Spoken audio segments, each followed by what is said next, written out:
एक छोटा सा निवेदन मैं अपने रोजेदार भाइयों से करना चाहता हूं। जो इस समय रोजे में हैं, उनसे एक हाथ जोड़कर मेरा निवेदन है, कृपया अपने शहरी के समय और इफ्तार के समय की भोजन, नाश्ते और खान पान की जो फोटो या वीडियो है, कृपया उसे सोशल मीडिया पर ना पोस्ट करो यार।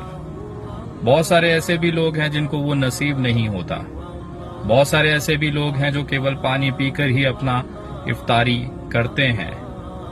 आपको भगवान ने दिया है, ऊपर वाले ने दिया है, अल्लाह ने इतना दिया है, तो उस पर खुश रहिए।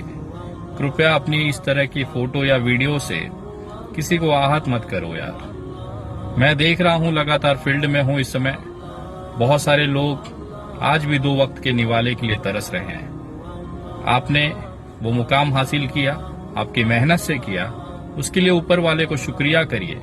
लेकिन कृपया इस तरह की चीजें, शानदार भोजन, पकवान, नाश्ते आप शहरी में या इफ्तारी में बिना दिखाए भी कर सकते हैं। दिखाने के बाद उसकी कीमत कम हो जाती है। और मुझे पूरा विश्वास है, जब मेरा भगवान इस तरह के दिखावे पर विश्वास नहीं करता, तो आपका अल्लाह भी जरूर नहीं करता होगा।